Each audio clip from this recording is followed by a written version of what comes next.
Jason Swain, touchdown. It's time for the Swain Event with your host, Jason Swain. My man. Real sports talk for the real sports fan. All you chumps are gonna bow when I whoop him. It's time for the Swain Event, fueled by Dead End Barbecue. Give me 2 laps and a Ric Flair.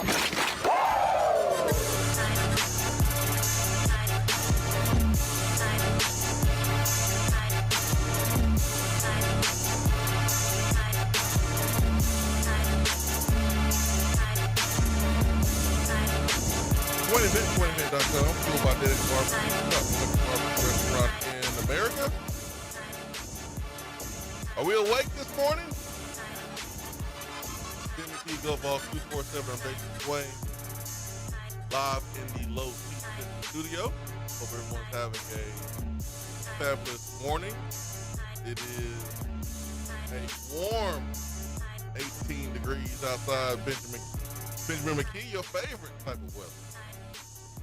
I despise it. Absolutely despise how cold it is outside.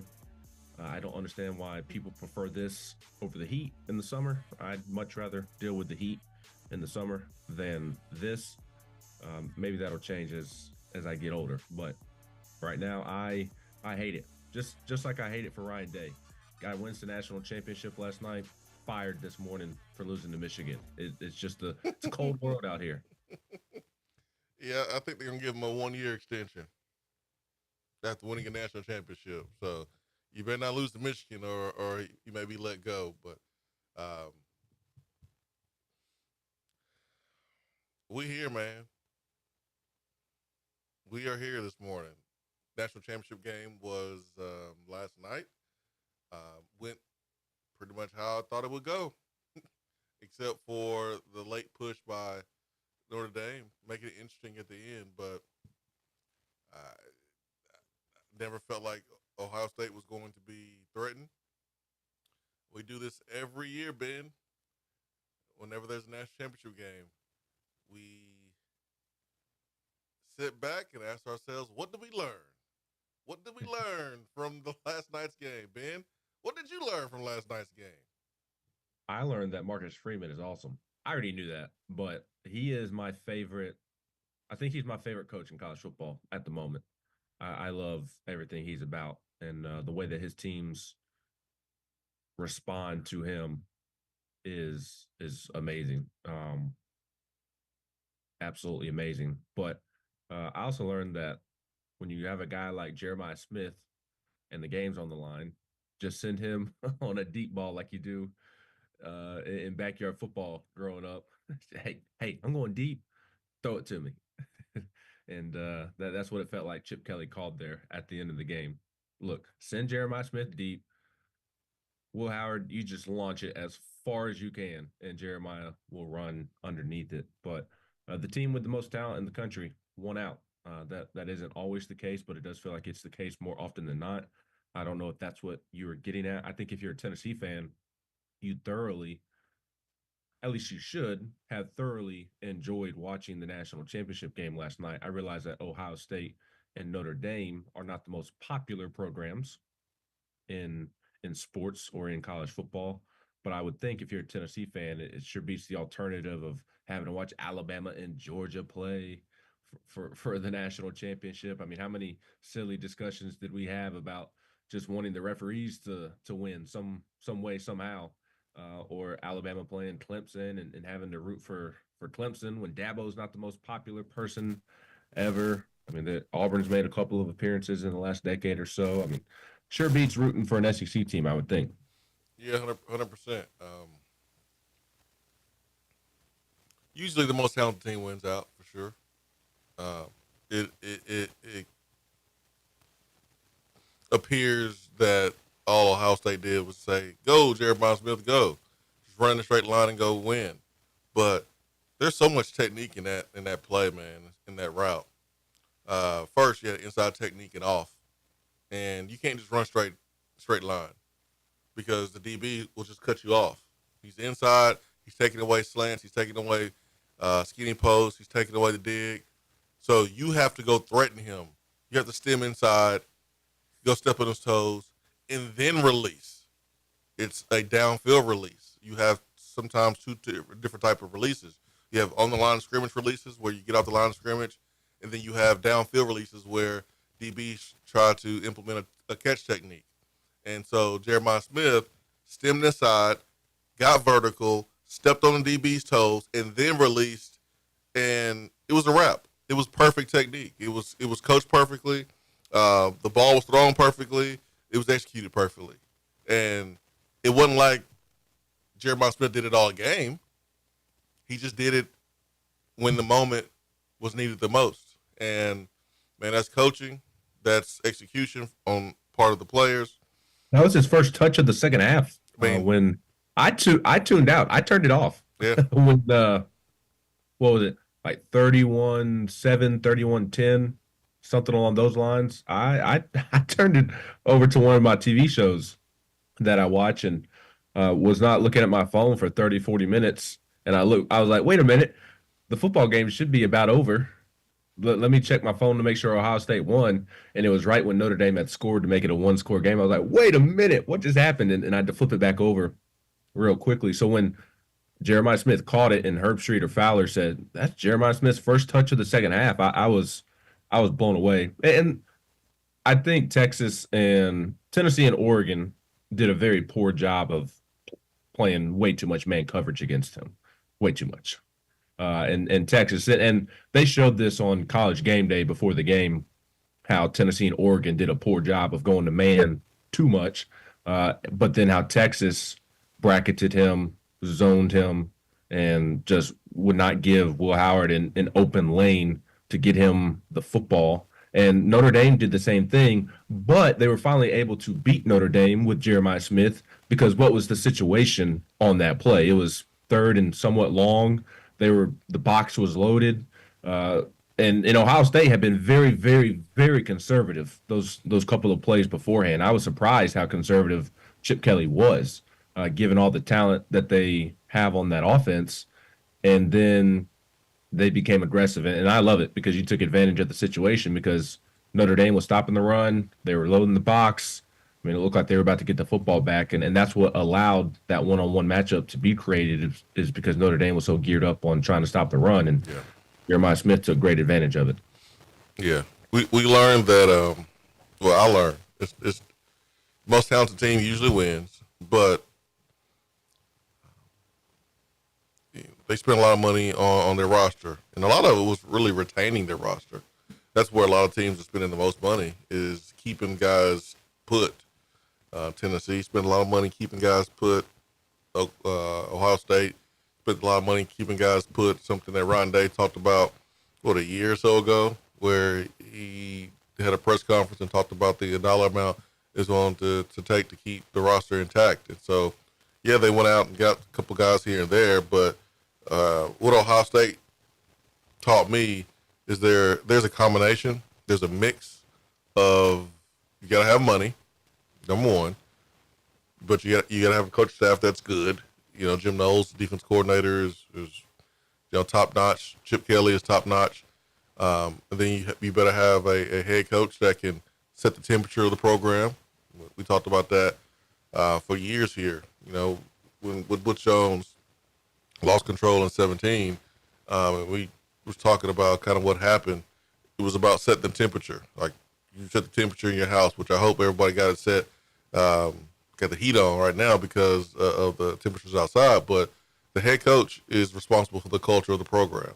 They set the temperature. And Ron Day did a good job of doing that throughout the year, even when they hit adversity versus Michigan. He did a good job making sure that things didn't fall apart. And so your head coach is your CEO, and you got a good offense coordinator in place. You let him do his thing and cook, and Chip Kelly, defense coordinator, you let him do his thing and cook. You give him the pieces to be successful, give him the resources to be successful, and then you got to get good players too. And so it's a combination of things. Yeah, I mean, they spend a lot of money, but you still got to have development. I mean, yeah. There's some older guys that was there since their freshman year, and they improved throughout the years. with their career. So they had to develop it. So it's a mix of everything. Is what it takes to win. Yeah, apologies for No, speaking you over good. you, but that was the other thing that stood out all season long, but especially last night when you are facing such a well coached team in Notre Dame. I mean, Ohio State was still getting the best of Notre Dame at times outside of allowing Notre Dame to come back into the game. But I mean, Brian Hartline, Chip Kelly, like two of the best at what they do. And there are other assistant coaches on that roster as well that are just they could pretty much call any school in America, and that school would want them to be on their coaching staff. And I mean, we view it through the Tennessee prism of like, okay, what does Tennessee need to do to get back or to get to that point to win a national championship? And it's like, okay, well, they certainly need way more talent. They need to develop better at certain positions. And to help them develop better at certain positions, they need better assistant coaches because Ohio State's is top notch. Yeah, I mean, if you want to do what Ohio State's doing, that's probably what you may need to do. But we'll see. Until then, we'll enjoy basketball. And Tennessee basketball is right in the middle of an SEC, title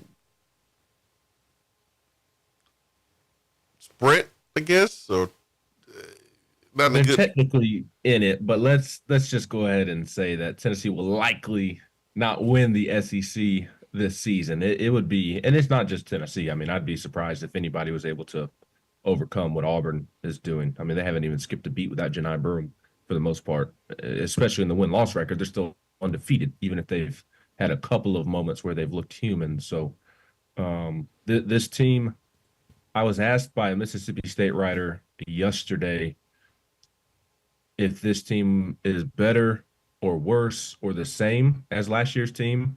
And I said that I think you obviously have to say that technically this team is a little bit worse, but I do think that has more to do with just how good last year's team was. I mean, last year's team won the SEC, a really good SEC regular season, and they made it to the Elite Eight. And they probably go to the Final Four. I truly believe Tennessee was the third best team in the country last year behind UConn and behind Zach Edey's Purdue Boilermakers. And if you don't run into Zach Edey, like NC State was able to avoid or Alabama was able to avoid prior to the Final Four, then I think Tennessee ends up going to the Final Four. So I think like saying this year's team is a little bit worse. Like, yeah, that sounds bad, but I just think it has more to do with just how good last year's team is. And this team is having to make more adjustments in the midst of SEC play than last year's team because they are relying on so many new pieces. And you have three transfers who are playing critical roles. And Jaz Lanier was nice to see the shot get going a little bit on Saturday, but he's still adjusting to playing to this level of physicality, understanding how to play with the very, very little space he has to operate on the floor. Igor Milicic Jr. had a tough game from a defensive communication standpoint against Vanderbilt. I mean, Jemai Meshack had the no-no with the foul at the end of the first half, but Igor is the one who put him in the bad situation because of the defensive switch that was not supposed to happen, and that left Jemai stumbling back to try and defend the three-point shooter, and Jemai has to be better there, but Igor did him no favors.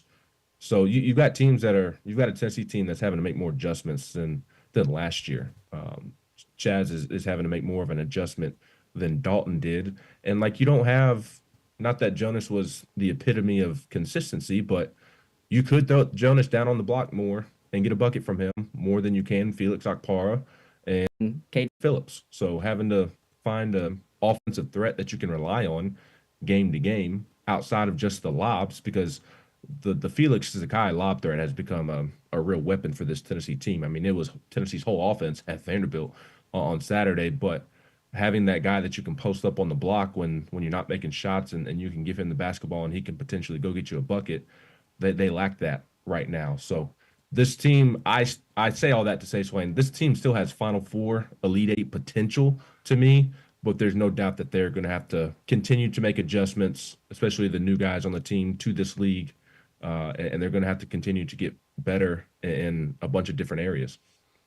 Yeah, their second loss in conference play last year came January the 30th against South Carolina. And remember, that was a home game where we were sleepwalking. Now, Don Connect didn't sleepwalk. He had 31, but, like, we were sleepwalking in that game as a team. And so his second loss in SEC play this year came sooner.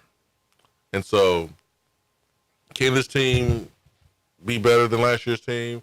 It doesn't look that way. It doesn't appear that way as we look at this team right now. I mean, J.P. Estrella being out, Cam Carr quitting in the middle of the season, served to be some pretty big blows for Tennessee, and looks like it's affecting them.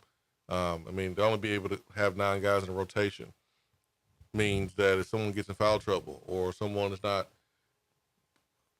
picking up their share of the load, then it puts a lot of pressure on the next guy. And if he's not stepping up, then you really are in a bind. And that's what happened at Vanderbilt. On the road, the guy gets in foul trouble. Like Illinois, you had Gainey step up, and you didn't have that versus Vanderbilt. But I think it's important to mention Vanderbilt is a good basketball team. I mean, they're a good basketball team. Florida is a top 5 team. I was going to make that point as well. Yeah, I mean, it's not like you lost to a sorry team. Like, I understand you see that logo and you just assume that you're supposed to just win against Vanderbilt, but you got to give some credit to Vanderbilt athletics over the last year or two. They've improved. They've committed to bringing in players and paying them. A little disappointed in Jelly Roll, though. What's going on with Jelly Roll? You Tennessee fan or you Vanderbilt fan? Jelly Roll, what we doing, man? That was. What we doing, Jelly Roll? That was disappointing. Jelly Roll, I mean, I was on the sideline in the back of the end zone. What game was that at home? Mississippi State? I think Mississippi State. Sure. Yeah, and I saw him walking by in flip-flops and socks. I was like, what's going on? This is my type of guy. That's definitely your type of guy. I was about to make that comment. That is right up your alley, the socks and flip-flops. Yeah, I mean, they're all flip-flops that are made to wear with socks. There's some that are not. Were they slides or were they flip-flops? They were slides. Okay. I guess you can call them slides, but like slides with socks with slides is A-okay in my book. Socks with flip-flops to where you got the little the thong sandals. Yeah, the thong sandal. Yeah. If you got that like all up in your sock, no, you can't wear socks with that, man. It's uncomfortable. Yeah, but just slides. I mean, he had slides and socks on, just looking real comfortable. I wish I had some on at that time. I thought he was a Tennessee fan. No, he's sitting next to the Vanderbilt AD, yucking it up, cheering for Vanderbilt. Hey, man, whatever. Cool. Do you? But I guess we have another Drake. I guess that's what we got. But at least it was a little bit different than Drake in the sense of I have not seen him wear either team's gear. Okay, fair enough. In his all and now it is Vanderbilt colors, but he's usually in his all black. Fair enough. Yeah, fair enough. It's not like he's Drake decked out in his Kentucky gear going through warm-ups with Kentucky basketball, and then you see him at a Tennessee football game. My goodness. Rocking the Tennessee throwback Peyton Manning jersey. No, fair enough. You're right about that one. But like Vanderbilt's a good team, man. And remember when we lost to Florida, and I was like, that's a bad matchup, and I don't know if we play those guys again, if we will beat them again, just because of the depth in the front court. I mean, that's tough. That's tough to deal with. And Vanderbilt brought that toughness at the guard position, got into the paint way too much, more than I'm used to seeing. And then you had that tough play in the front court for Vanderbilt. And we just unable to match it for 40 minutes. So whenever Tennessee plays a team, they got some big, strong dudes in the front court. Watch out. We better make shots on the outside because I'm afraid we're going to get out-rebounded like we did against Florida. and it happened against Vanderbilt by 4. And now you play a Mississippi State team that Tolu bullied Smith you. still there? Please tell me he's gone. He's not. Tolu Smith is not still there. Unfortunately, Josh Hubbard is still there. They're a little star freshman, and He's I can streaky. say little. He's streaky. 11. He's still a freshman? Well, last year he was a freshman. He was What to also say? as a freshman last year. Mississippi State bullied Tennessee twice last year. Mississippi State was the only team that Tennessee did not beat last year in the SEC. They beat every other SEC team except for State. They lost by 5 in Starkville, and then they got killed in Nashville and at the SEC tournament, which I appreciate. We should not condemn Tennessee for their performance in Nashville because they were doing me a solid. They were doing me a solid because they got blown out. I had very little work to do after the game, and I did not have to remain in Nashville. Not that I would have anyways, but it allowed me to practically immediately get in the car there in Nashville and drive straight to UT Medical Center because my son was born at 4 a.m. that night. So really, we should not ding them for that performance. They were doing me a solid. Rick knew that my wife was about to go into labor. He said, you know what, Ben, I'm going to do you a favor. We don't want to be here this week either. We want to get some rest, gear up for this Elite Eight run. You got to get back, and your wife's going to have a baby. Let's make that happen. So we can't ding them for that too much. But they were terrible. I don't like this matchup because of what happened last year, but Tennessee, their issues don't seem to pop up at home like they do on the road. So that makes you feel better. I think Tennessee wins because of that. And I do like Zakai Ziegler. He spoke with the media yesterday, and normally Zakai stays cutting up. He is the ultimate jokester. Everything that he says is a joke. Like he is never being serious except from when they come out for warm-ups until the final buzzer. And usually he jokes with the media members in the room when he walks in and then walks out, and none of it yesterday. He was, you could tell he was annoyed because of what happened at Vanderbilt over the weekend. So the point that I'm getting to is that this team typically responds well to losses, and it is at home. So don't like the matchup because of what happened last year with Mississippi State, but I do feel good about them responding to losses and it being at home. Yeah. Sundays we do the locker room, and Zakai is there, and then he usually brings a teammate with him, and then I do an interview with that teammate. That didn't go down Sunday, Ben, because they were in meetings and all day.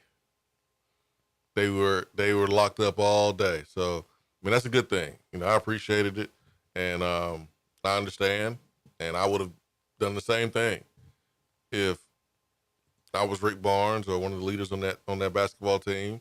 You got to fix it. You got to fix it because it does get any easier. Mississippi State at home, and then on the road at Auburn.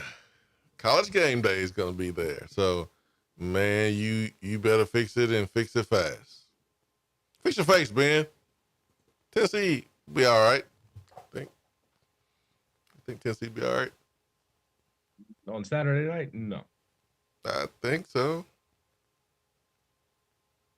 That place, Neville Arena, is a house of horrors for just about every team that walks in there, and has been a house of horrors for many, many years for Tennessee. I think so. And this Auburn team, if they play like they did at Florida or at Vanderbilt, they will get run out of the gym like they did at Florida. Correct. Got to make shots. That's the thing. Like, this will be the second time in, 2 months where our Tennessee team will enter the place of the best team in the country. I mean, Tennessee football did that at Ohio State. And then Tennessee's doing that this weekend versus Auburn.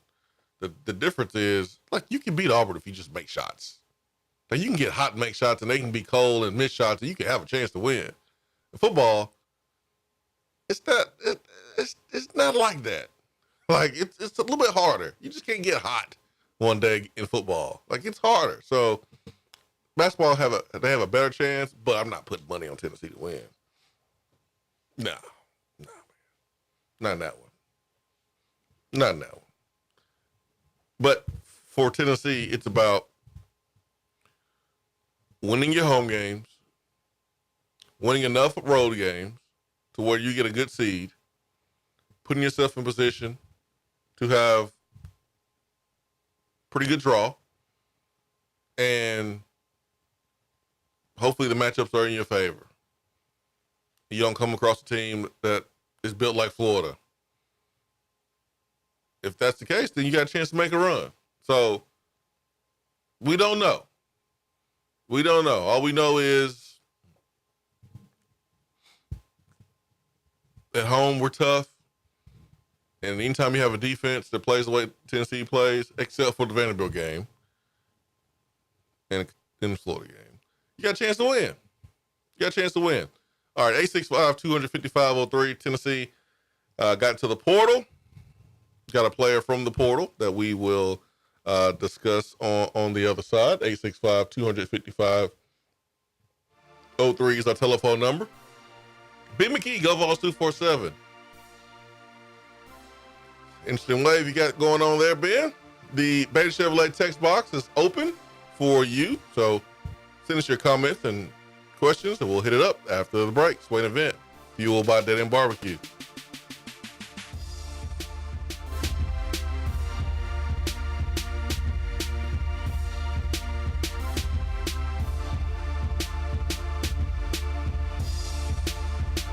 Good morning, Swain Event family. Jennifer Morris here with Keller Williams Realty. Thank goodness it's football time in Tennessee. When the Vols do well, Knoxville does too. There's so many great reasons to fall in love with East Tennessee, and if you're making a move to the area, I'd love to help you find your new home. Just give me a call at 865-694-5904 or check out my website at nextmovesmokymountains.com. That's nextmovesmokymountains.com, and go Vols.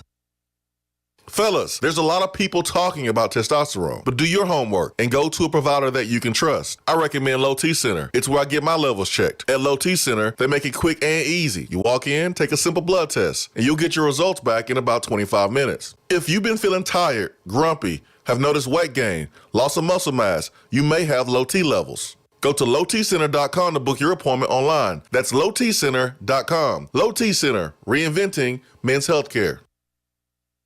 When you are craving some quality barbecue, there's only one place to go. Dead End Barbecue. Dead End Barbecue has been featured on ESPN's Taste of the Town, the first barbecue restaurant on the SEC Network, CBS Sports, Headline News Tailgate Show, Amazon Prime's The Restaurant Comeback, Food Paradise, and named one of the top 100 barbecue restaurants in America. The search is over. Dead End Barbecue is located on 3621 Sutherland Avenue right here in Knoxville. You can even have it delivered right to your door through Chow Now. Visit their website at deadendbbq.com. Dead End Barbecue.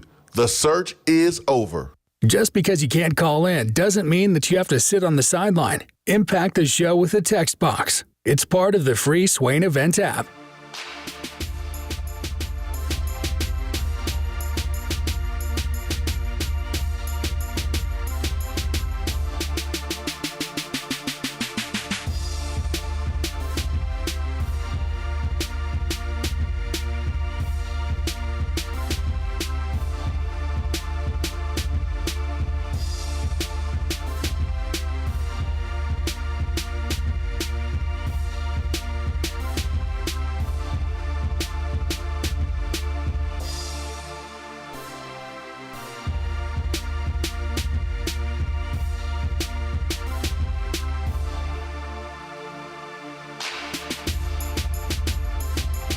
SwainEvent.com, fueled by Dead End Barbecue, top 100 barbecue restaurant in America.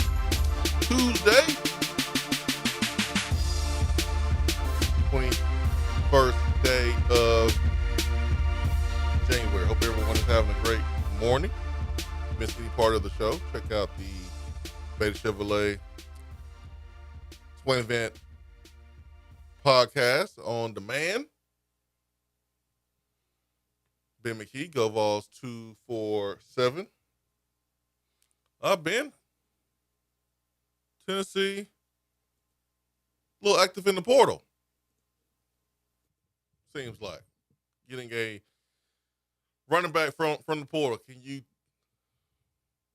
I got you. Ben. See, I pick up what's going on. You good? Okay. Who we got, Ben, from the portal? Star Thomas, a star. Do you like stars? Not only is he a star, Swain, he looks like he's 40 years old. Transfer Old star. from Duke. Old star. Yeah. Grown man. He's a grown man. He looks like he should be. He looks older than Darrell Sims. He looks like he should be coaching the running backs.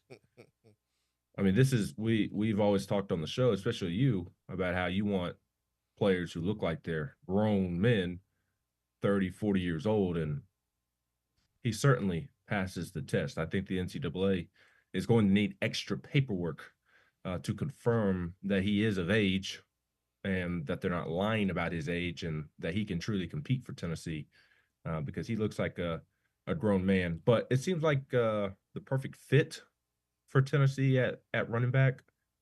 There weren't any Quinshon Judkins available this cycle, but even if there were, Tennessee wasn't going to spend the money to go get a Quinshon Judkins. I was about to say. Which I'm okay with because I think that you don't have to spend that much money. It'd be nice if you had it like Ohio State has it, but Tennessee doesn't have Ohio State money. But you can still have success at the running back position without paying for the guys like Quinshon Judkins. You can. Obviously, you'd prefer those guys, but you can still get by with others. And I think Star Thomas threads the needle of being somebody who is a very quality add to the running back room, but also isn't going to run off Peyton Lewis, Deshaun Bishop, Dwayne Morris, guys like that. Because you also don't want to piss off the players in your own room, quite frankly. And I think that this threads the needle of you bringing in somebody who has been productive at the college level and does help you upgrade your room overall. It's always weird, when you are recruiting players and you're trying not to run guys off. Like, I'm used to recruiting guys to try to run guys off. Hey man, I'm trying to replace I had a mentality, not mentality, but understanding. Like, I knew the moment that I was recruited that they were going to try to recruit somebody over me, and I was cool with that. That's how a program is healthy with talent. And so now you're recruiting guys to not run guys off. Like, how do you get better? Like, how do you build the competition in that room if you're bringing in a guy and the other players in the room are like, oh, I ain't worried about nothing. It's almost like you have to be paying them all equally, because how did Quinshon Judkins and TreVeyon Henderson coexist? Because Henderson cared more about winning. Yes, I do. I was about to make the he's comment different. Yeah, he's different. He is different, but I would imagine the pockets look similar. Yeah, he's getting paid. I mean, he's getting paid to care more about winning too. Correct. Yeah. It's very NFL like, to where your players aren't as disgruntled as often as they are in college, and I think it's because they are getting paid as well. And it seems like Deshaun Bishop, just based off of every player on the team tweeting out their Vol Club graphics, I'm sure Deshaun Bishop was taken care of, not in a Quinshon Judkins type of way, but not to the point to where it's being talked about like he's a walk-on anymore, right? So if you are taking care of Peyton Lewis financially, Deshaun Bishop financially, and you bring in this older guy who is also being taken care of, then it makes it a little easier in that room for there not to be dysfunction. Because at the end of the day, like, playing time obviously matters to these guys, as it should. But if you aren't receiving as many carries as you would like, it's a little bit easier of a pill to swallow when your bank account looks the way that it should. Well, the thing about Ohio State's situation is TreVeyon Henderson is sharing with one other guy. There's a two-headed monster. We don't even know what the two-headed monster is going to look like for Tennessee. Do they even have a two-headed monster? There's Peyton Lewis. There's freshmen coming in. There's Deshaun Bishop, and like I need to see a little bit more before I feel good about a two-headed monster of Deshaun Bishop and Peyton Lewis. I thought they had good moments last year, but how intimidating are those two in SEC play?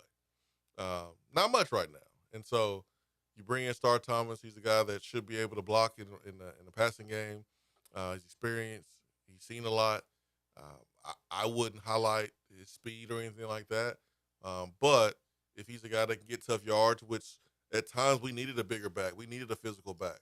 And so if he can bring that to the running back room, I think that would be a plus. And I don't think we're going to see a one-back Dylan Sampson type of season. I'm not talking about record setting and all that stuff. I'm talking about just one guy being the guy. I think it's going to be a running back group by committee. And you got to add guys because you never know who's going to get hurt. Like Dylan Sampson was hurt at the end of the year, could not go against Ohio State. Deshaun Bishop missed multiple games. And so, Peyton Lewis, who probably has the worst injury history of anyone in the running back room throughout his career, was the most healthiest last year. So you always have to prepare for guys going down and guys going out. So, I mean, Bishop has been hurt back-to-back years to where he's had to miss time. Now, he didn't miss time this past season like he did his true freshman year where he got injured in camp and was out pretty much the entire season.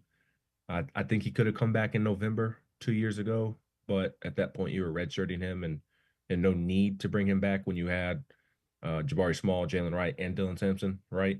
And then last year, I mean, what game did he turn his ankle? I mean, he missed 3-4 games, almost a month of the season because he was banged up. So, I mean, even Deshaun Bishop, I don't think he's injury prone or anything along those lines. I think it's just the nature of playing football.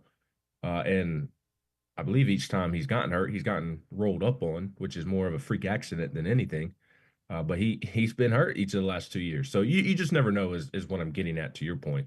You just never know. Peyton Lewis has had to deal with injuries over his football career, high school and a little bit in college as well. So you have to have depth at that position. You absolutely have to, especially when I would say the passing game is a huge question mark right now. I mean, you're starting to fill out different positions in the passing game, but I don't think anybody's ever going to feel genuinely comfortable about what the passing game can do until we all see it happen in a game against legitimate competition.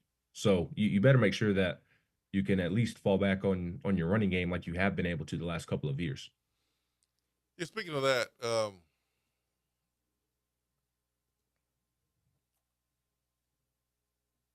which is really weird. I sent you this during this morning.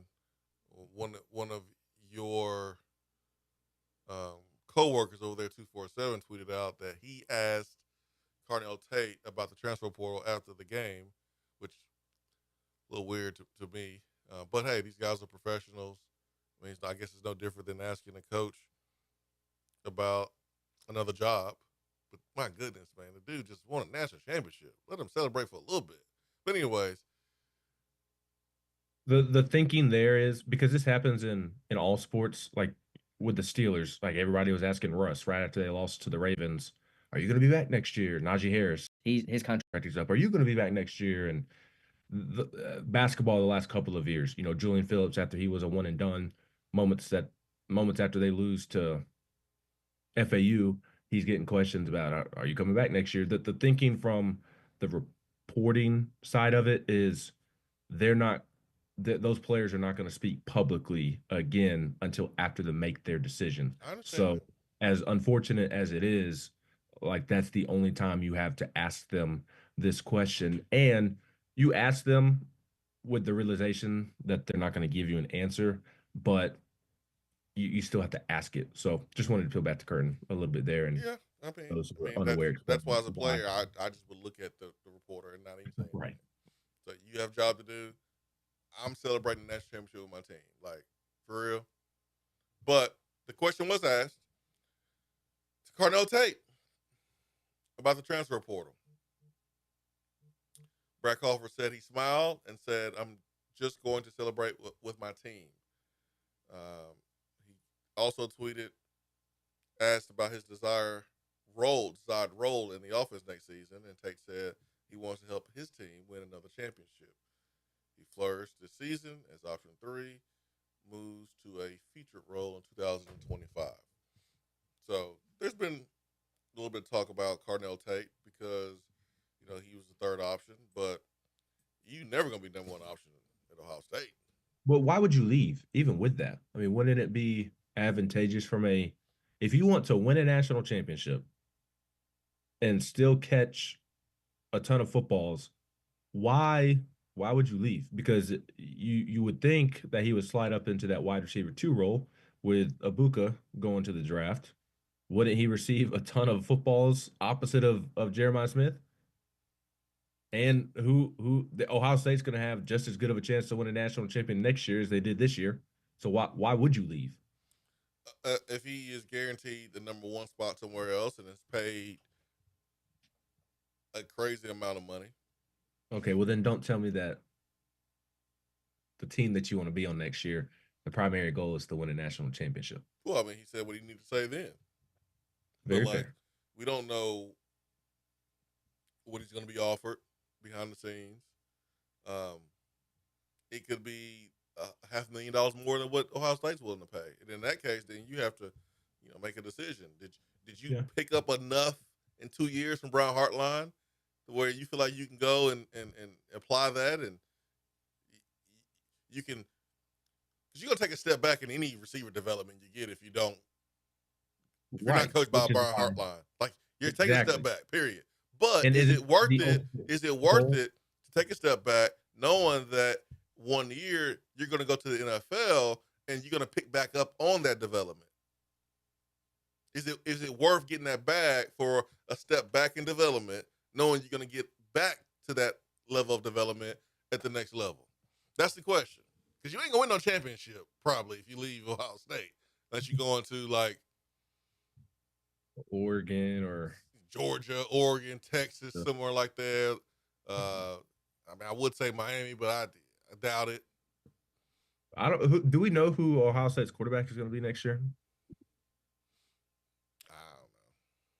I don't know. I know if I'm a quarterback and I'm looking to go be like, if I'm a quarterback in college football and I got the skills and I want to go win a championship and I want the talent around me, I'm calling Ohio State. Max, if I'm Carson Beck, I'm calling Ohio State. So Chris Lowe, good friend of the show, Hollywood Lowe, he put out late last night, or actually it's Mark Schlabach who wrote this story, and Chris Lowe just tweeted it out. But Schlabach tweeted he has Ohio State in his way too early college football top 25 rankings because they have Jeremiah Smith, Cardinal Tate, Caleb Downs all coming back. And he mentions in his write-up Julian Sayin, a 5-star prospect who transferred from Alabama, will probably be QB1 after Devin Brown and Aaron Nolan entered the transfer portal. Sayin will have the luxury of throwing to Smith, the best receiver in the FBS. So I don't. That's an interesting situation because I think. I mean, there's no guarantee that he's a successful quarterback, especially as a young guy. So, and it's a money year for Cardinal Tate.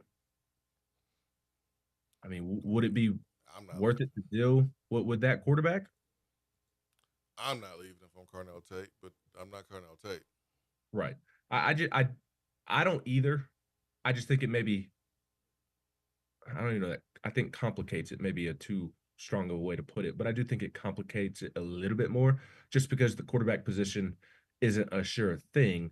Now, NFL evaluators, scouts, GMs, teams will be able to see that on tape. And my thought that I was going to get to before I brought up who the quarterback was going to be was that unless it's just like a huge difference in money, I mean, I would be willing to take less money to stay at Ohio State and be developed by Hartline and be opposite of Jeremiah Smith. I mean, I'm correct in thinking that would be very beneficial, right? Because Jeremiah Smith is going to command so much coverage, and that leaves Carnell Tate on somewhat of an island to show what he can do. And even if you're taking a little bit less in this particular year, the theory is that, okay, I'm going to continue to be developed by Brian Hartline, and then I'm going to make it up on the back end once I get into the NFL, rather than risking my development. That just seems like an unnecessary risk to take when you're an NFL prospect at the moment. Stay where you are, continue to get developed, and even if I could have made 200 grand more, 100 grand more elsewhere, like I'm going to make that up on the back end in the NFL. The same reason why I went to Ohio State would be the same reason why I would stay. But if you Ohio State and you Brian Hartline, you're like, hey, Carnell, I understand you want the ball. That's cool and everything, but you do realize we can go get another one of you, like, in the snap of a finger.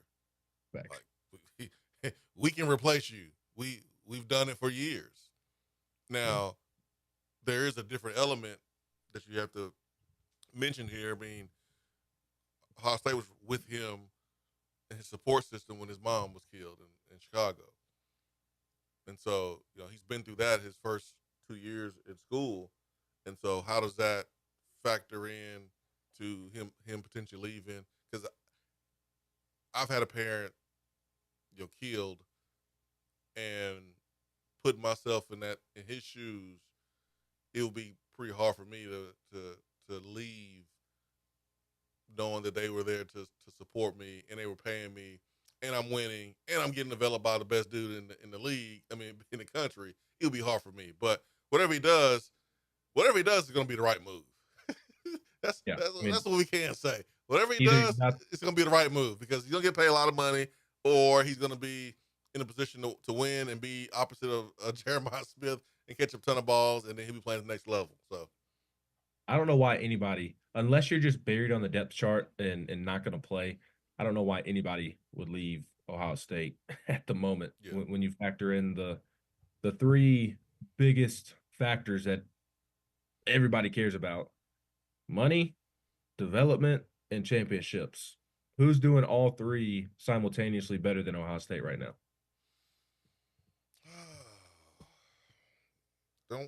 Ohio State players are getting paid more than Georgia players. Ohio State players are winning and being developed more than Oregon players.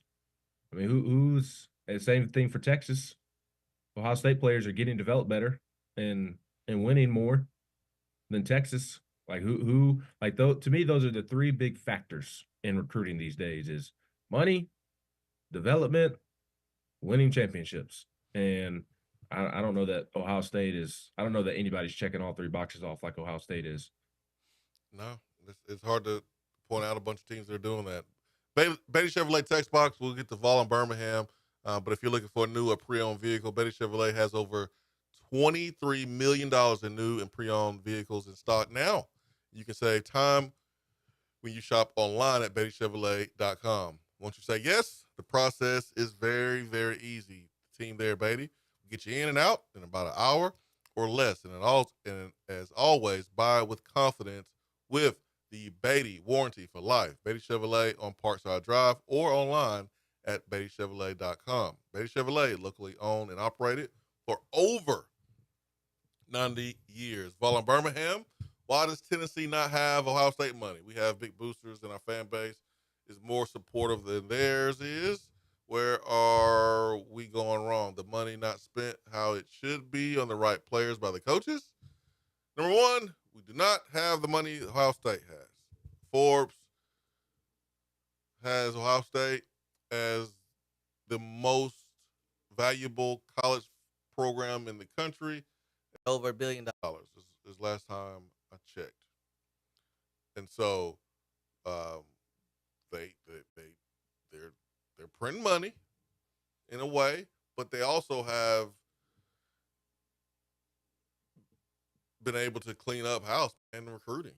And they got a great staff. They develop.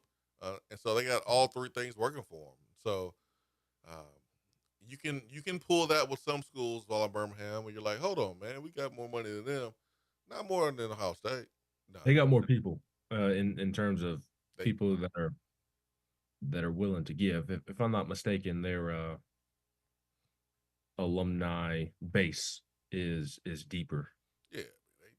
than Tennessee. Tennessee is in a great spot, but Ohio State is their pockets run very, very deep because of how big their alumni base is. I mean, just think of all the major cities in the state of Ohio, and they can kind of dip into all of them, as well as it's a national brand as well. It's not just within the state. It's a very national brand. Yeah. Yeah. So they got more money, and then where are we going wrong? Roller Birmingham. I've said it. I've said it. I really don't want to go into it again today, but I've said it. It goes back to eval development. That's what it goes back to. So If you want to, I'm going to go with a baseball comparison because that's a hot topic in sports right now. What the Dodgers are doing financially, and because there is no salary cap in baseball like there is football and basketball, I think it's more relatable to college at the moment because there's no salary cap in college either. I would say right now that Ohio State is like the Dodgers and Tennessee is like the Braves. I think the Tennessee is like the Braves comparison is actually hitting the nail on the head. so we can win. We still can win then. Exactly. The Braves have money. The Braves have money. Now, they have frustrated their fans. The Braves fans are frustrated this offseason because they have spent zero money, very similar to Tennessee, although I don't think it's fair to say that Tennessee has spent zero money. It appears that way. It appears that way, but people aren't giving Tennessee enough credit for stepping up and retaining its players. Tennessee is spending money. It's just spending more players to retain its roster than in the portal, which I don't think people are giving Tennessee enough credit for. That's part Who of has it. the loss that they didn't want to lose? Yeah, that's part of it for sure. So I like the Braves have money, but it's not Dodgers money.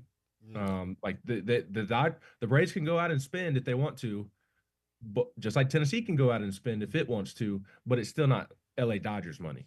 Yeah. No, that makes sense. That's a good way to put it too. You on fire, man. T I'm Vol glad that I says can finally be productive. the student enrollment at Ohio State is much larger than UT. Also, more built in donors there too. Green X says money development championships have always been the top 3 categories in college football, even before NIL. LOL. Exactly. Like the only thing that's changed is the dollar amount. That's the only thing that's changed with NIL. But Green X is right. It's spot on, man. You gotta have money to get talent, and when you get talent, you better be able to develop the talent, and you better be able to spend the right amount on the right players. If you're giving money to the wrong players, that goes back to development. Excuse me, that goes back to evaluation. You thought this player was good, and he's not. You thought this player was worth a certain amount, and he's not. So paying the wrong player money is just as detrimental as not getting good players at all. So money development will always be the top 2 categories for college football. Like Green X is right.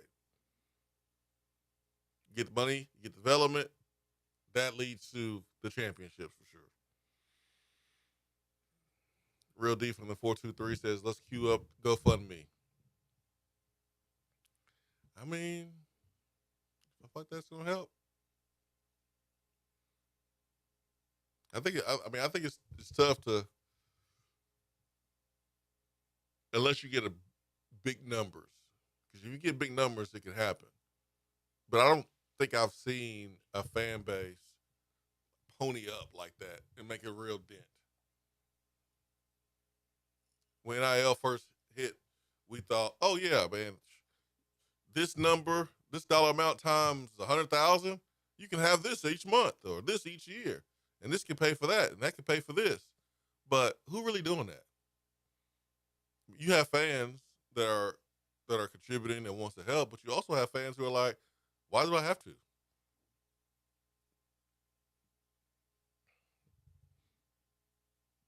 And listen, both is right. It's your money. You can do what you want to with it. I know it's helped when you do donate, but I get if you don't want to. I understand.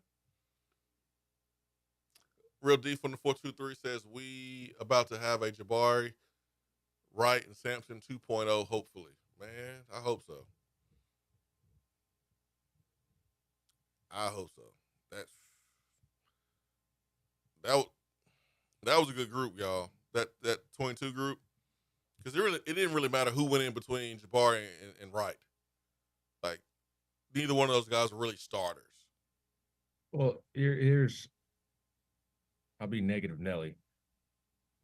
It was very obvious that Dylan Sampson and Jalen Wright were NFL running backs in the moment.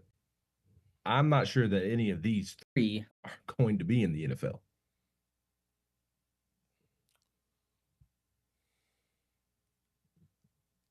Yeah.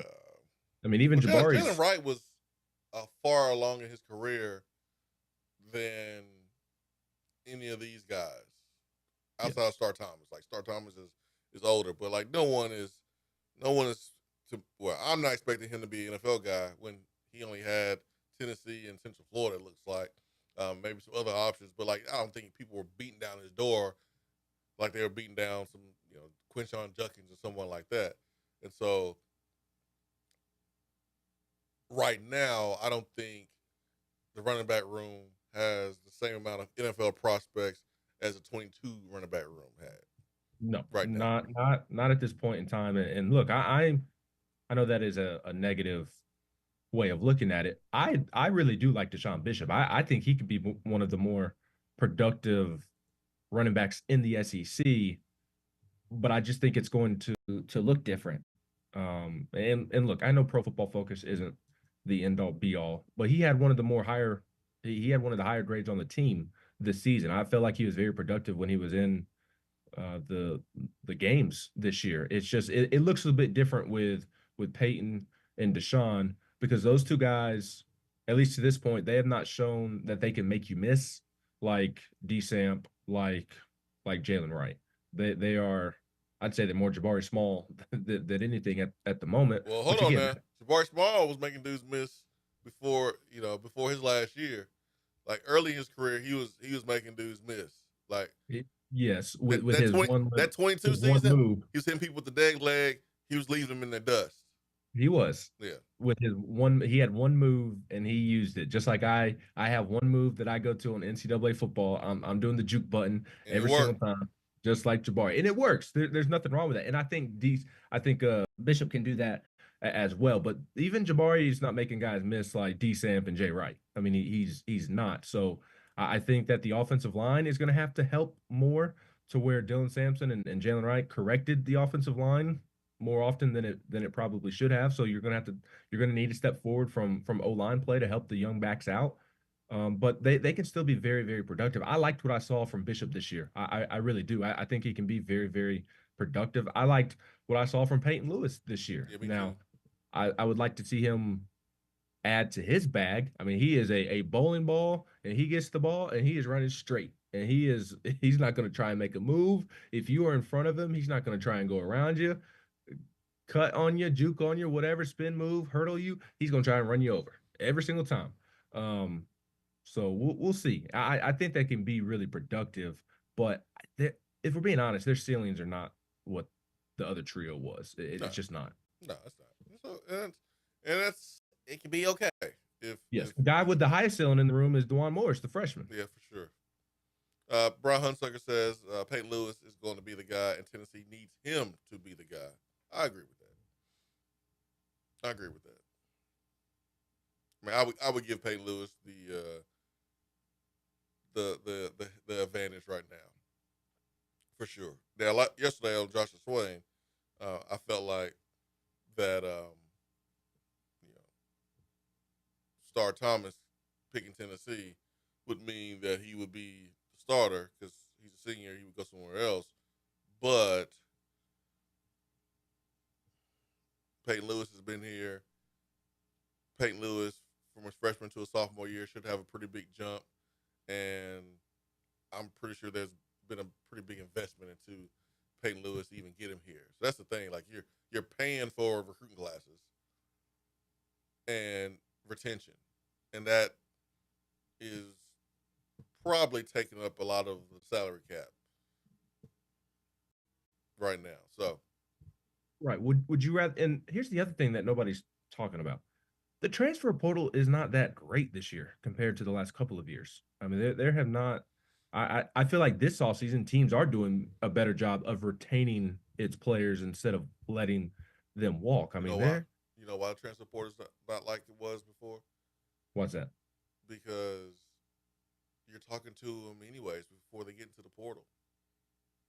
You're tampering. No, that's a good point. Like Yeah, you're tampering.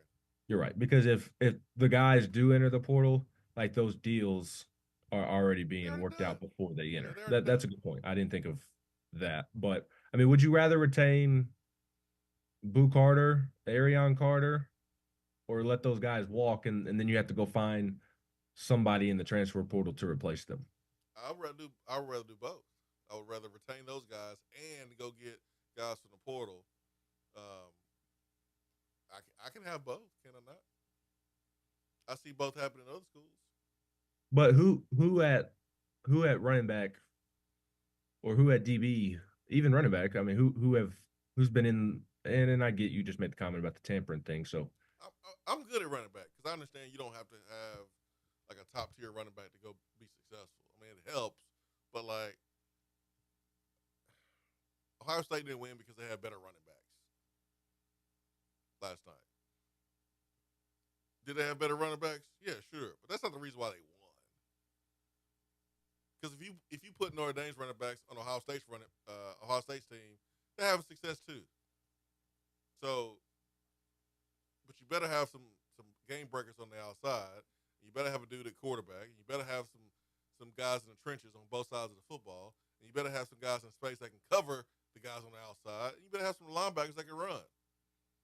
That's what you got to have, and that's what Ohio State has. But I don't think a running back is like necessary. Like having Derrick Henry out of high school or Leonard Fournette out of high school, which hey, it would be good if you had them, but it's not necessary for you to win a championship. Like all those great running backs that Georgia has had over the years, like last 2 or 3. I mean, is that the reason why they won a championship? Not really. Not really. 865-255-03. I know, and I don't know if it's just me, Swain, but your volume's a little low again. Jennifer Morris knows one thing. That's that Tennessee is paying big money to its players. And one thing they can do to double their NIL money on their own is invest in real estate in Knoxville. Cars are nice, but the bigger flex should be how much real estate you own. And that is a great talking point for Jennifer and just highlights how Tennessee athletes trust her. She's helped current Tennessee baseball players like Hunter Ensley invest in real estate. She's helped former Tennessee baseball players like Kristen Stewart, who played in the big leagues for a couple of different teams, invest his money in the Knoxville area. And there have been many, many members of the Swain Event family, including my family, trust Jennifer for all of their real estate needs. So Jennifer can help you do just about anything you want in real estate, whether it's invest, whether it's find a new home, sell a property, anything and everything Jennifer can help you do. And if she can't help you, the best thing about Jennifer, in my opinion, not only how gracious she is with her time and how much she cares about you having a stress-free process when dealing with real estate stuff, but she has a contact for everything. So even if she can't directly help you get the job done with something, she knows somebody that she can get you in contact with to help you get done whatever you're looking to get done. So please, for all of your real estate needs, reach out to Jennifer Morris of Keller Williams Realty. And look, she hates the Dodgers too. She hates the Dodgers too. She did not appreciate my my Braves comparison, although it had more to do about the Dodgers because the Dodgers are stupid, in the words of Jennifer. And I agree. The Dodgers are very annoying right now. Although I wish other teams would just start spending their money like the Dodgers, and then everybody would be happier. Yeah, it was a good comparison. Did a really good job.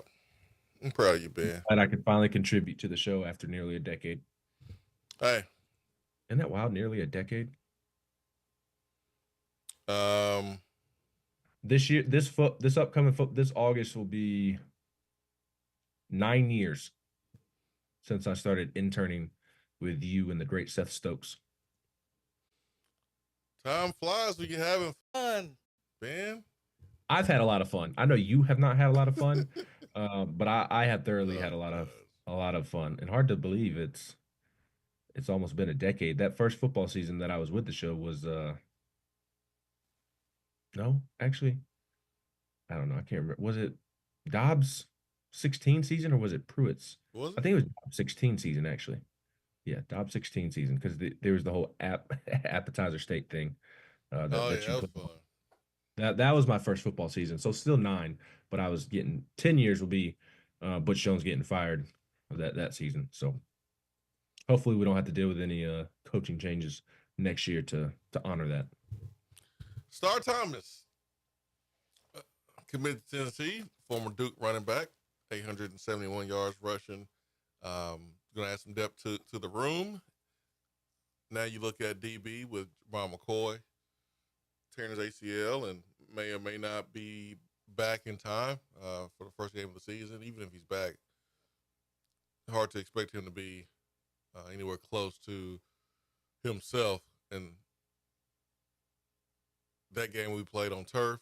That game will be versus a really good opponent in Syracuse. So I'm sure Tennessee is continuing to weigh their options at DB. I think offensive line is still a position we need to be looking at addressing. I'd like for them to add one more interior offensive lineman. Yeah, me too. Because your tackles are going to be Lance Hurd and David Sanders Jr. So can you add if David Sanders comes in here, works hard, and earns it, Ben? Yeah, you're right. David Sanders is going to be tackle.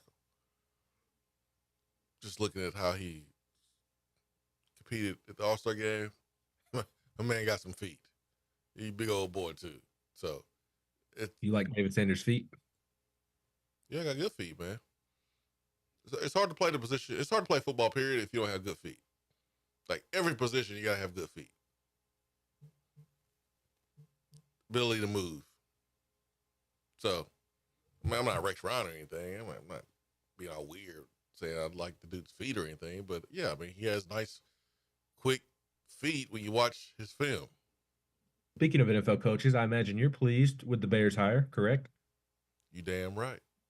Well, of course it's a great one. His first name's Ben. That's the first step in the right direction. Well, not by that terrible trick play, Jameson Williams. Well, but you know what? He knew he was going to be the Bears coach, so he made sure the Lions didn't have a chance to come back, and I appreciate that play call. The play call was still better than Jameson Williams' touchdown celebration. It was. Hey, did you know the Baltimore Ravens lost this weekend? They did, man. They did. I feel bad for Mark Andrews. I do too. I was texting with our good friend Brad Matthews, who is a big Ravens fan. I did not rub it in his face. I texted him condolences on the loss, and it stinks because I genuinely hate the Ravens, but they have so many people in that organization that are so likable. John Harbaugh, T. Martin's over there. Lamar is extremely likable. I low-key love Lamar, although I like to throw shade at him. Like he's a fun player to watch. He has a great personality. Mark Andrews, fun guy as well. Like that's tough. Lamar didn't play as poorly as he has in the past. He didn't help himself in the first half. There were a couple of plays he would obviously like to have back, but that Mark Andrews, I can't imagine dealing with that all off season long. That's tough. Was it the easiest catch to make? No, it's not easy. But behind him, he should have caught it. Football was slippery because of the ice, but you're a professional. He should have caught it. He's arguably the best. He was better than Travis Kelce this year because Travis is getting a little older. Andrews didn't play the whole season. What's that? I said I don't think Andrews played the whole season, man. He was hurt too. That's right. I still think he was the best tight end in football this season when healthy. Mark Andrews? Yes. Man. When healthy. Travis Kelce was not. Travis Kelce. Kelce had a bit of a down year by his standards. You could tell age is Father Time's catching up to him. He's still better than Mark Andrews. And if you don't want to go with him, you gotta go with George Kittle. Yeah. Man. Mark Andrews is right. Let's not pretend like that was absurd to say. Like Mark Andrews was absurd to say. No, it wasn't. Mark Andrews is right there with any tight end in the football in the NFL. Yeah, anybody in football except for George Kittle and Travis Kelce. No, he's right there with those two guys as well. Kelce would have caught it, and Kittle would have caught it. Well, Kittle would have been hurt on the sideline like he always is. He ain't hurt. He would have been. What are you talking about? George Kittle is injury prone. He missed several games this year as well, I believe. I stopped paying attention to them when their season went down. Kittle is notoriously injury prone. Listen, man, I know you're trying to soothe the pains for your boy Matthews and the Ravens fans, but you're not doing a good job of it. George Kittle is that dude. He played 15 games this year. He did play 15 games. He does a good job of playing hurt. He's like always on the injury report, but he always plays. So Mark Andrews is good, but Brock Bowers probably the best tight end right now. Yeah, that's good. Yeah, Brock Bowers. He had the best numbers this season for sure. Yeah, but Brock Bowers wasn't good enough for Ben Johnson and want to coach him. Mark Andrews is, if you don't want to take Mark Andrews, is fine, but he's absolutely in the conversation. He's good. Like, he's a really, really good player. Don't get me wrong, man. I'm not saying he's not good. Just saying there's levels to it. That's all. Fair enough. Vala Birmingham says, "Do you think?" Tell Father Time was catching up to Kelce though. Oh, yes, it is coming. Do you think the coaches believe the players they have on the team are good enough to win a natty? Oh gosh, Vala Birmingham. I don't know.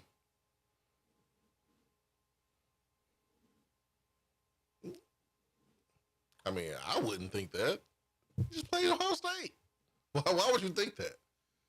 Vala Birmingham. Listen, why would Tennessee coaches feel like they have good enough players to win a natty when they just lost to Ohio State 42-17? The good thing is the coaches don't have to talk to the media, because if they were asked that, they would be lying. if they say yes, they would be lying. Especially if they said it like now, they would be lying. Most coaches would be lying if they said that. If you go around the country and you went and said, "Hey, Shane Beamer, you believe the players you have on your team are good enough to win a natty?" Oh, yeah. Every coach will say, "Oh, yeah. But it's a lie. Because look at what we just saw last night. Look what we saw last night.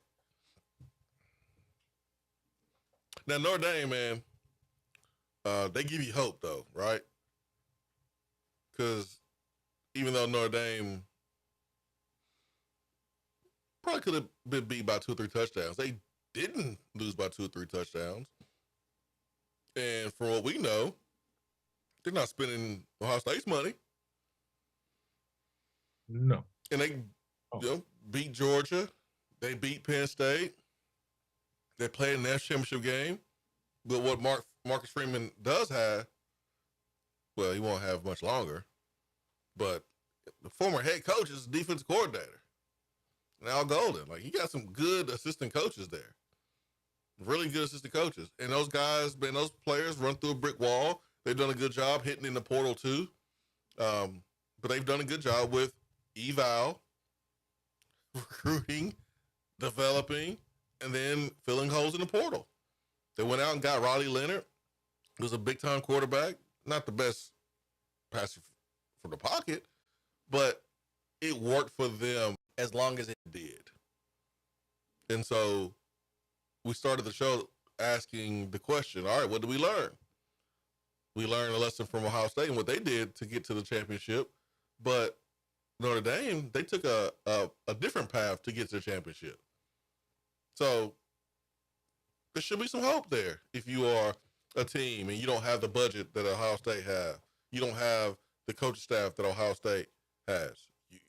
You can still get there, but you have to maximize everything else. That's what Tennessee will need to do. So Notre Dame could also hold its own at the line of scrimmage. they sure can.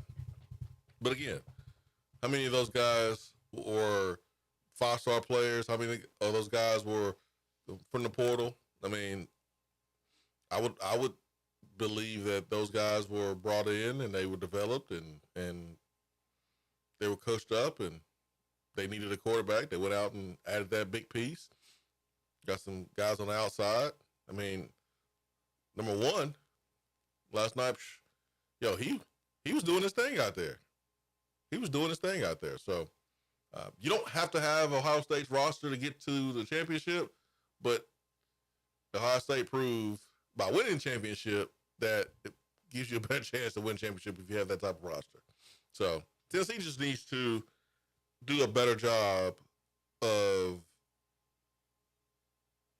paying the right dudes, evaling, and developing. That's the answer for you, Paul Birmingham. That's the answer. Hey, you know what today signifies? It's 21st. Your birthday is not anywhere close. It's a countdown to college football season. 25 now. Yes, it's also the first day of Tennessee baseball practice. Oh yeah. They doing it. When they're doing this, they doing it inside. They'll be inside today. I was about to say, when they doing this, They'll probably be over there on the indoor facility. There's glass in the indoor. Well, they won't hit in there. They'll hit in their cages, but then they'll probably do like fielding work and whatnot on the turf. So when I was young, I was in Mississippi, and my uncle's family's from Mississippi, so he was in Mississippi doing something. And I'm a young boy. I was bored. I didn't have a phone and apps on it and stuff like that. So it was like this, like those wiffle ball baseball bat. It's like a plastic baseball bat, but it didn't have the wiffle ball with it. And so, but there's rocks. There's rocks. All kind of rocks laying around.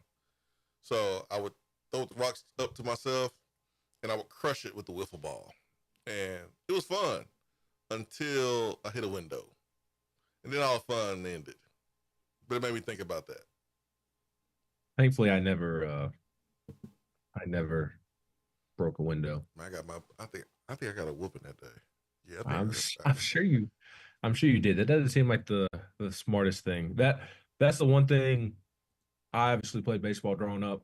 Baseball is my favorite sport, just the actual sport itself. I don't miss preseason practice being in January and early February when it is frigid outside, or those early games early in the season to where it's just miserably cold. I don't miss that whatsoever. Playing baseball in the cold is absolutely for the birds. I also don't miss in high school, we would go practice in the gym. If it were too cold outside, those were not fun practices. Yeah. Oh, well. I miss those days, though. I miss those days. 865-255-03. Nelson says 221 days until kickoff. Kickoff. All right. Kickoff off. Is what Nelson said. We also had a nice message from Big Orange 123. He said that Jennifer Morris answered any and all questions with our move back home. Oh. Jennifer, she knows everybody and she knows everything because she knows everybody. She does. And Jennifer is the best of the best as a human. I hope she has turned off the show and does not hear me saying that. But so everybody is willing to do whatever she wants is essentially what I'm getting at, because she's the best. Hiller Plumbing, Heating, Cooling, and Electrical they've been in business since 1990, family owned and operated, 100% satisfaction guarantee, which means if you're not happy with the service is free. Happy you'll be, or the service is free. You can learn more at happyhiller.com. Professional, experienced, trustworthy technicians. They come to your house.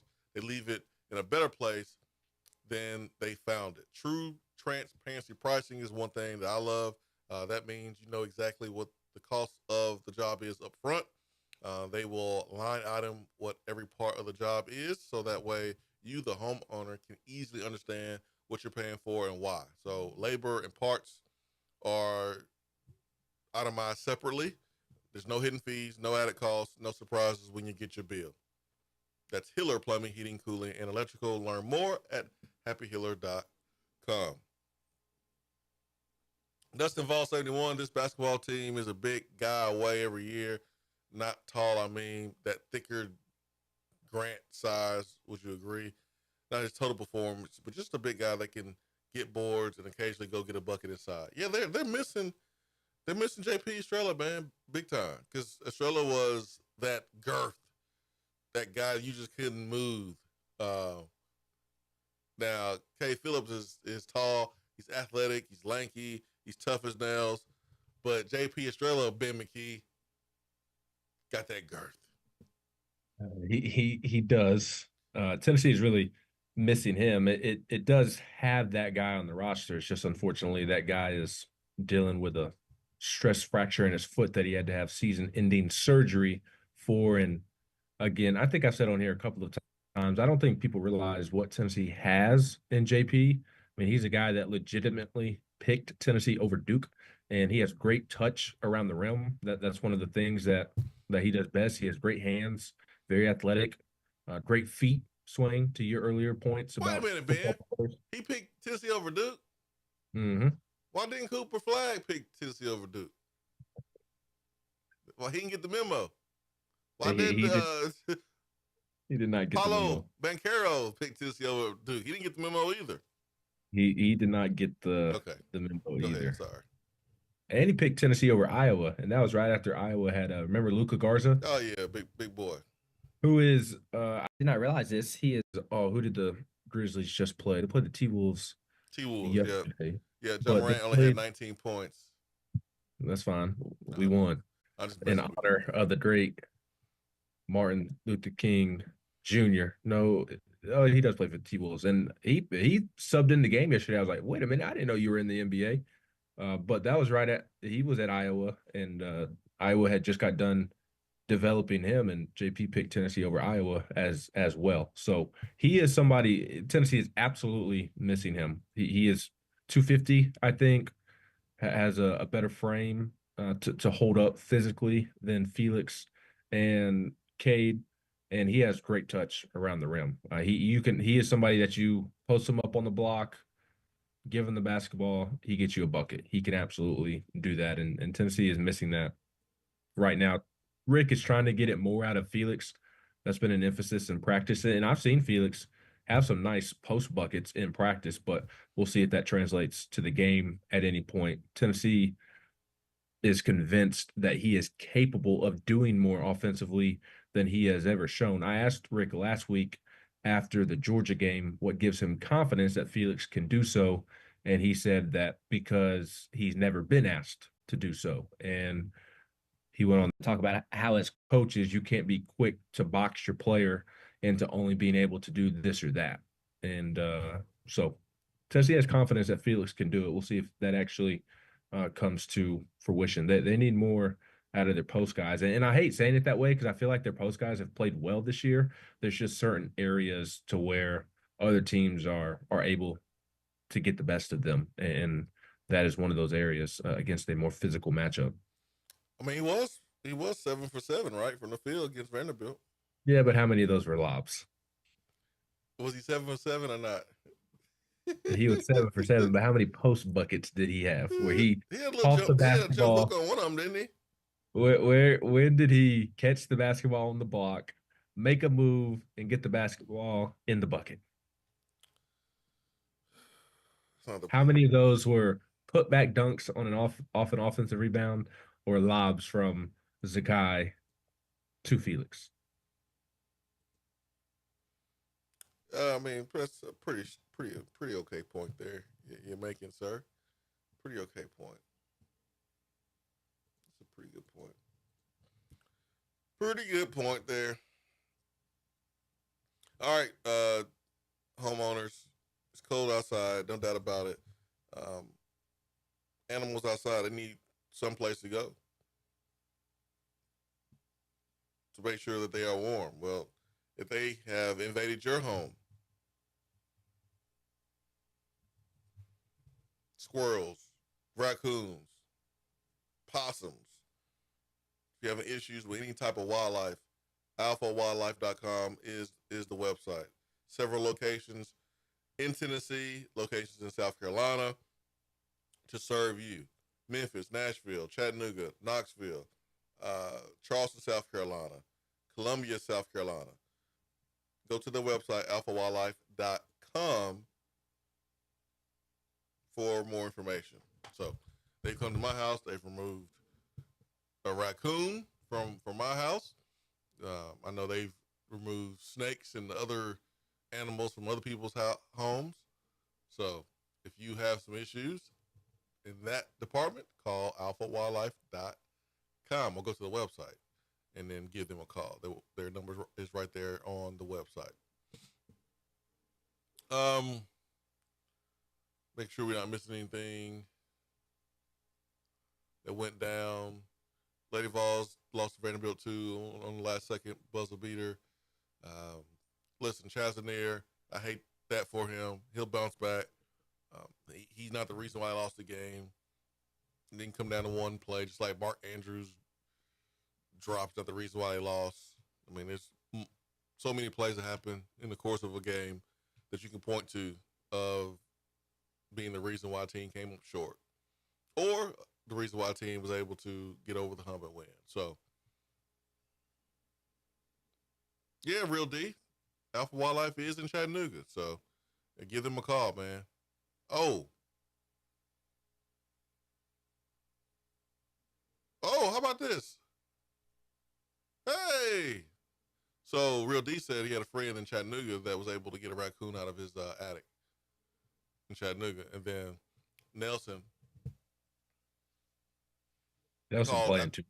called Alpha, and they removed a squirrel from his home. So, how about that, man? That's cool. Did you read Nelson's message correctly? I did. Okay. Just making sure. Mm-hmm. I did. Now, this is what he said. He said, Alpha removed squirrel from our roster. That's what he said. Yeah. I think Florida State did that. What'd you say, Ben? I have no comment. You sure? You want to say something? Good luck to the Florida State Volunteers. A couple of them went down there. Got that bag. Get that money. Elijah Arian, Squirrel White. Who else is third? Jason Jenkins go down there? Yes. Wait, Elijah Herring went down there? Yes, Elijah Herring committed to Florida State. From Memphis? Yep. Dang, okay, man. Get that money. You know they desperate down there after getting smacked up this season, so they willing to pay a whole lot more. Facts. I did say earlier which player that left Tennessee would you like to have? Jason Jenkins is actually an answer. That one to me is a bummer. Correct. I think Jason Jenkins could have been really good next season for Tennessee. Yeah, but he's the only one.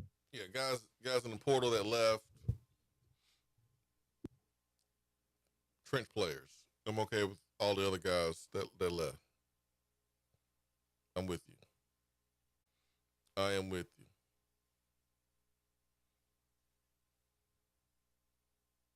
Man. Negative 62 degrees in North Dakota. Oh, that's for the birds. Alpha also hooked up Brian Hunsucker. He said Alpha in Memphis got a couple of squirrels out of his mom's house. How about that? Then we're on a roll. Let's go. That's what happens when you're an Alpha. That's right. That's right. Long Lake, South Dakota. negative 54 degrees. Montana, negative 59.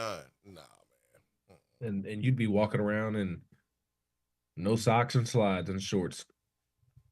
Not shorts. Yes, you would. No, not shorts. Kind of flip-flops this morning. Took the kids to school. Daddy, how cold is it? Oh, it's a strong 19. Strong 19. My phone says 15 at the moment. Ugh. Strong 19. So, y'all be careful out here, man. Whew. It's too cold. Bundle up. Too cold. We'll do it again on Tuesday here on Thursday. Excuse me. Today is Tuesday. We'll do it again on Thursday here on the Swain Event. Big thanks to Ben McKee, Go Vols 247. Tonight, Tennessee, Mississippi State. We get a win. Does Tennessee win tonight, Ben? No. My youngest is sick, and he is not feeling too well at the moment. Gotcha. I think Tennessee wins tonight because it's at home, and they do a good job of bouncing back. Well, you go 10 to the little one. Well, we'll see JP Estrella W at the end of the game, like we've seen 14 times this year. Let's see if we can see it a 15th time. What? What? They've won 16 games. Oh, I thought they won 14. I'm tripping. My bad. They're 16-2, my guy. Yeah, 16-2. I'm tripping. My bad. Math is hard. Yeah, math is hard. I got all these numbers in my face. I'm tripping. Yeah, 16. Let's hope it's 17. And then 18 this weekend, Ben McKee. That'd be a big one. Are you gonna go down there with? You want to ride down there with me? No. Why not? I don't have a reason to go down there. Big game. Number 1 versus number 6. Reason enough. We get some lemonade. Tumor's Corner. I got lemonade over here. Over trees after Tennessee wins. I got lemons. I got sugar. I got water. I'm good. I don't need. And it won't be as good as Tumor's Corner. Yes, lemonade. it will. No, it won't. Why not? Well, what other ingredient they use, Ben? I don't know. I haven't looked up their recipe. Because it ain't no recipe. But sugar, here's what I know. Water, lemons. You think they add like crack to it or something that makes I don't want that. I'm good on that. That makes it. You think that you can make every food that exists or every drink that exists better at your home. That's not true. That is very true. Not every. You have a lot of self-belief. We need your self-belief to infect the football team this upcoming season. They'll believe. They don't believe in themselves like you believe in your ability to cook something just as well and better at home. Well, I mean, most of the time I'm right. I will give you credit. Most of the time you are right. I'm just saying, most of the time. We can roll the trees together after Tennessee wins. Roll trees? Yeah, they got the trees down there on the plains. Oh, I thought you were talking about something else. No, Ben, I'm good. No, I'm I don't want to do any of that. I don't want to do any variation of tree rolling. I don't want to throw toilet paper on trees. Ben, I don't want to go to Alabama, okay? Unless it's Huntsville. That's you it. should have said that from the jump. That's it. Huntsville's good. I'm good on going anywhere south of Huntsville. I'm good. I'm good on that. Tuscaloosa next year. This year you have to go to Tuscaloosa. Don't remind me. Why did I say 14-2? My gosh. I don't know. You tripping. That was embarrassing. 865-255-03 is always our number here to the Swain Event. All right, Ben, man. Go take care of the kiddo. And we'll do this again on Thursday. 14-2. Let's be 17-2 after tonight. Mississippi State at home. For Ben McKee, Go Vols 247, I'm Jason Swain. Peace and love. We are out.